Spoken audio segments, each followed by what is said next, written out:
Spider-Man's villains are pretty strong, and they sometimes might even get the better of him. But with all the crossover storylines over the years, he's had to deal with more than just the villains he's used to. So let's get into it. Here are the top 10 most powerful villains who fought Spider-Man. At number 10, we have Sandman. This is a classic Spider-Man villain, but he gets a spot on this list because his pure strength can sometimes be overlooked. I mean, he's known to be able to lift upwards of 85 tons on top of his other powers. He's capable of transformation, his classic sand manipulation, and arguably one of his most powerful traits, his intangibility. This describes his ability to change his density to allow attacks and objects to pass through his body on command. This makes it extremely hard for Spider-Man to land any attacks on him, and if a counterattack comes back with one of Sandman's rock-hard punches, Spidey's gonna be in real trouble. Sandman is a real threat and packs a massive punch, so on a list about power, it would have been a mistake to leave him out. At number 9, we've got Juggernaut. We all know that Juggernaut is normally an X-Men villain, but Spidey and this extremely powerful mutant do face off, most notably in the Amazing Spider-Man number 229 to 230. After Juggernaut breaks into Madame Web's home and rips her out of her life support chair, Spider-Man needs to get serious. But as the fight rages on, it's pretty clear that even Spider-Man is gonna have trouble managing the sheer might of this titanic villain. This is probably due to the fact that Juggernaut is demonically empowered by the Crimson Bands of Sidorak, and his armor is unmatched in its durability. In the 230th issue, Spider-Man even drives a huge gasoline truck right into Juggernaut's body, letting it explode into a huge fireball. But he just walks away from this. So the only way that Spidey is eventually able to take him out for good is by allowing Juggernaut to sink into a giant slab of wet cement, keeping him down, at least for now.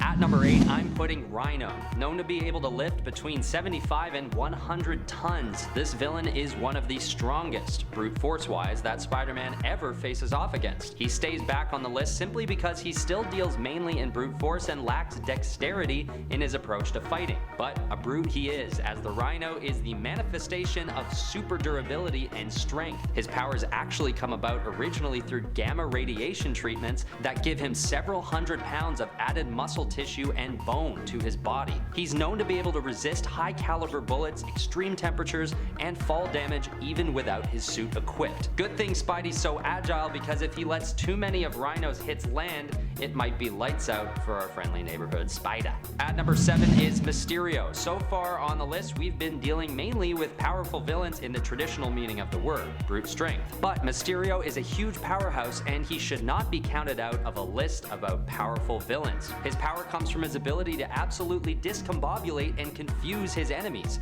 and in many instances he's doing this to Spider-Man, him being a villain native to the Spider-Verse. One of the more notable face-offs between these two comes in issue 198 of The Amazing Spider-Man, when Spidey faces off against 12 clones of Mysterio, or I guess 11 clones and one real Mysterio.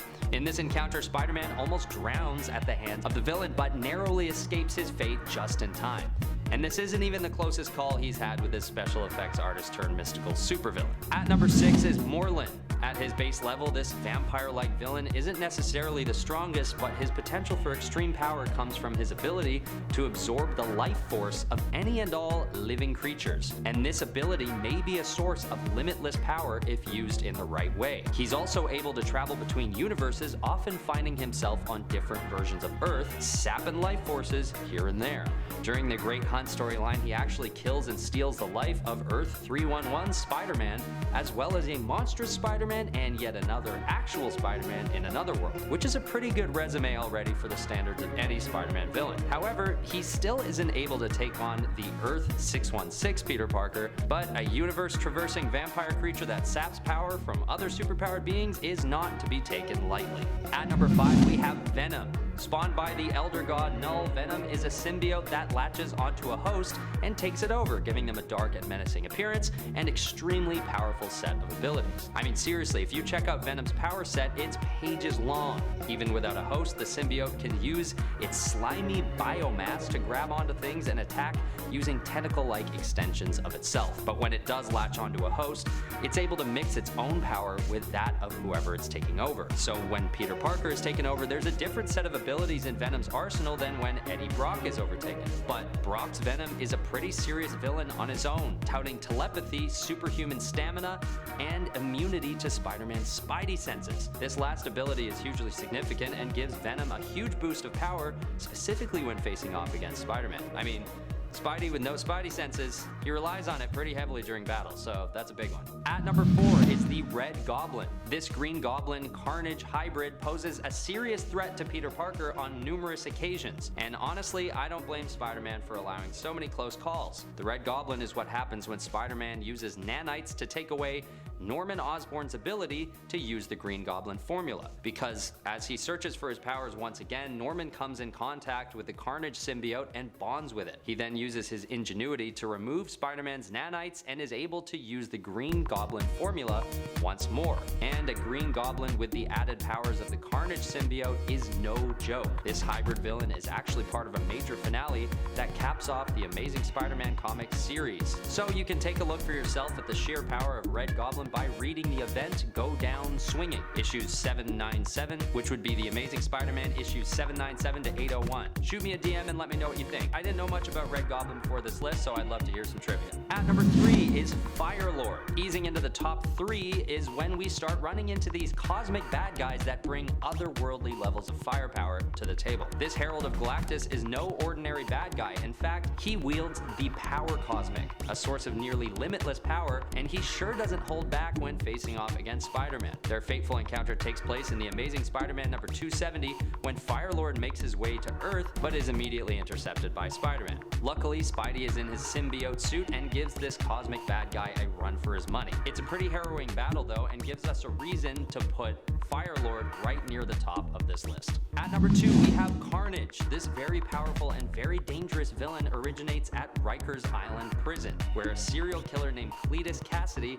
is infected by the asexually produced offspring of Venom. And it's all because Venom comes back to save Eddie Brock at the prison and leaves the Carnage symbiote behind. If only they realized that a few metal bars weren't going to stop the symbiotes from finding their hosts, Spider-Man might never have had to deal with Carnage in the first place. Now, Cletus's Carnage is known to have a little less of a refined fighting ability than Eddie Brock and Patrick Mulligan, but he is significantly stronger. He's even known to surpass both Venom and Spider-Man's strengths combined, with a lifting capacity of 80 tons. And remember, there's a crazed serial killer behind the guise of this unstable symbiote. Cletus Cassidy was already a dangerous and determined sociopathic killer far before Carnage ever came into the picture. Alright, at number 1, we have the one and only, you probably already guessed it, Thanos. During the Battle of Titan, Thanos is confronted by Iron Man, Doctor Strange, the Guardians of the Galaxy, and Spidey. And I think we all know what happens next. It's not the greatest outcome for the heroes, including Spider-Man, and this is pretty easily argued as being one of Spider-Man's most perilous matchups of his whole life. And sure, some of it is circumstance, and Thanos does have the Infinity Stones, but most of why this is such a game-changing battle is because of Thanos' sheer power on his own. He's by far the most powerful Eternal that comes from Titan, and is categorized as a Category 1 Life Ender by the Nova Corps. He's not just a threat to Spider-Man, but to the whole cosmos. And if not for this one fateful encounter with Spider-Man, he wouldn't have even made his way onto this list, because otherwise, Spider-Man would have no reason fighting such a powerful villain. Thanos is just out of Spider-Man's leagues in terms of power, and that's not a diss to my favorite superhero, it's just the sad truth of the matter. Okay, that was the list. Did you agree? Did you disagree? Shoot me a DM on Instagram. I'd love to hear your thoughts. As always, I've been your host, Ben Ball. This has been Top 10 Nerd. See you next time. Stay nerdy.